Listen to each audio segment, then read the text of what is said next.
Kesineni Nani versus Kesineni చిన్ని వీరిద్దరూ అన్నదమ్ములైనప్పటికీ ఇప్పుడు వేరు పార్టీల నుంచి విజయవాడ లోక్సభ స్థానం నుంచి పోటీ చేస్తున్న నేపథ్యంలో వీరిద్దరిలో గెలుపెవరిది అనేది ఇప్పుడు సర్వత్రా చర్చనీయాంశంగా మారింది.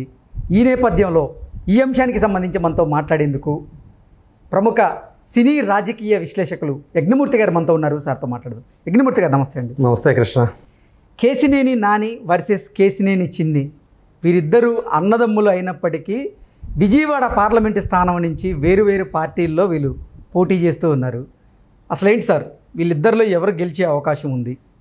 వీరిద్దరికీ ఎందుకు మనస్పర్ధలు వచ్చాయి అంటే ఏం చెప్తారు? కేసినేని నాని అంటే మనకు తెలుసు, కేసినేని ట్రావెల్స్ అనేది ఎంత పాపులరో. సో దాని అధినేతగా కేసినేని శ్రీనివాస్ అలియాస్ నాని. సో ఆయన 2009లో రాజకీయాల్లోకి వచ్చారు. పిఆర్పిలో ప్రజారాజ్యం పార్టీలో చేరటం ద్వారా. ఆ తర్వాత అది కొద్ది కాలానికే కాంగ్రెస్లో మెర్జ్ అవ్వటం మనకు తెలుసు. దాంతో ఆయన కాంగ్రెస్లో చేరటం ఇష్టం లేక నాని 2013లో సో దేవినేని ఉమామహేశ్వరరావు, విజయవాడలోని ప్రముఖ రాజకీయ నాయకుడు మనకు తెలుసు, ఆయన ఆధ్వర్యంలో చంద్రబాబు అప్పుడు పాదయాత్ర చేస్తూ ఉంటే చంద్రబాబు దగ్గరికి వెళ్ళి 2013లో టీడీపీ తీర్థం పుచ్చుకున్నాడు. 2014లో విజయవాడ నుంచి పోటీ చేసి గెలిచాడు లోక్సభ స్థానం. తిరిగి 2019లో మళ్ళీ రెండోసారి వరుసగా ఎన్నిక. సో మిగతా వాళ్ళు చాలా చోట్ల ఓడిపోయినప్పటికీ కూడా ఆయన అప్పటి వైసీపీ గాలిని తట్టుకొని, వేవ్ను తట్టుకొని మరి గెలిచారు. ఆ తర్వాత నుంచి అంటే వైసీపీ ప్రభుత్వం అధికారంలోకి వచ్చిన తర్వాత, ఆ పార్టీ అధికారంలోకి వచ్చిన తర్వాత ఆయన మరి ఏమి ఇబ్బందులు వచ్చాయో మనకు తెలియదు, కానీ టీడీపీలో క్రియాశీలంగా ఉండకుండా కొంచెం వెనకపట్టు పట్టారు, బ్యాక్ సీట్ తీసుకున్నారు. ఎందుకో తెలియదు. సో ఆయనకి ఏమైనా ఇబ్బందులు ఎదురయ్యాయేమో మనకు తెలియదు.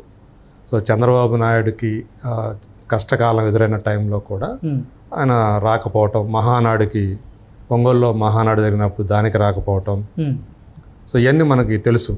చంద్రబాబు నాయుడిని అరెస్ట్ చేసినప్పుడు ఈ మధ్యకాలంలో ఆయన కూడా దాని గురించి ఏమీ మాట్లాడకుండా మౌనం వహించడం, ఇవన్నీ కూడా జరుగుతూ వస్తున్నాయి. దాంతో ఆయన ఈ పార్టీ వీడిపోయి వైసీపీలో చేరతారు అని ఊహాగానాలు నడుస్తూనే ఉన్నాయి.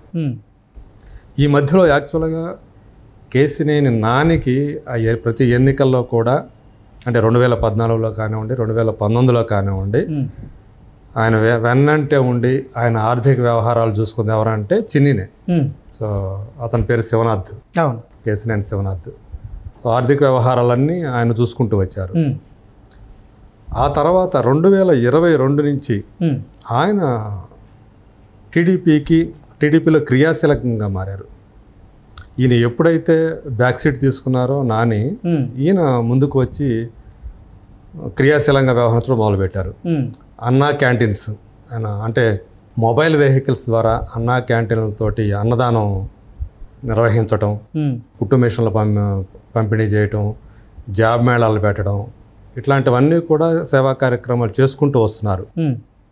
సో అంటే అప్పుడు అంటే జనాల్లో కూడా ఒక వెళుతూ వచ్చింది, అంటే చిన్ని క్రియాశీలం కావటం. సో ఈయన టీడీపీలోకి అన్న ప్లేస్ని ఈయన భర్తీ చేస్తారనే ఊహాగానాలు అప్పటి నుంచే 2022 నుంచే మొదలయ్యాయి.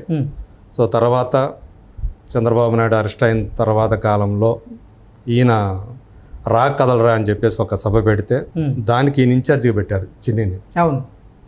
ఆ తర్వాత నాని వైసీపీలో చేరారు. యాక్చువల్ వైసీపీలో అధికారికంగా ప్రకటించక ముందే వైసీపీ తరపు నుంచి ఈయన విజయవాడకు పోటీ చేస్తారు లోక్సభకి అని చెప్పేసి అప్పుడే మనకి ప్రచారం మొదలైపోయింది.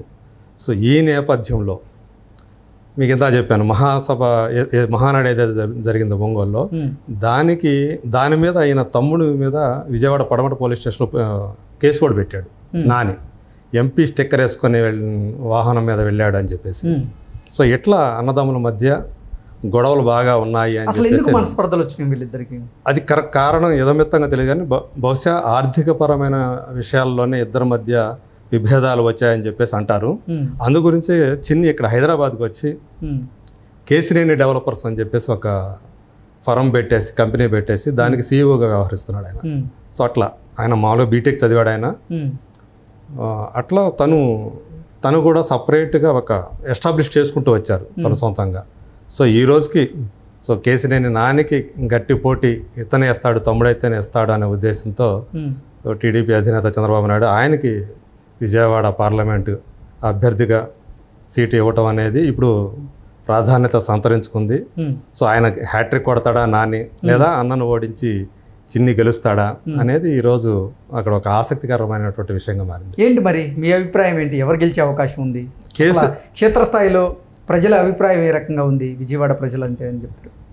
ఎప్పుడైతే ఈయన టీడీపీలో క్రియాశీలకంగా వ్యవహరించకుండా ఆయనకే అంటే వైసీపీకి అంతకుముందు దాకా ఇష్టం వచ్చినట్లు జగన్ని తిట్టినటువంటి కేసినేని నాని ఒక మాట మాట్లాడకపోవటం, వీటన్నిటి వల్ల కూడా ఒక జనాల్లోకి వెళ్ళింది. సో ఈయన టీడీపీలోంచి బయటికి వచ్చేస్తున్నాడు అని చెప్పేసి. సో ఇప్పుడు మనకు తెలుసు రాష్ట్రంలో ఏ గాలి వీస్తుంది గ్రౌండ్ లెవెల్ అనేది.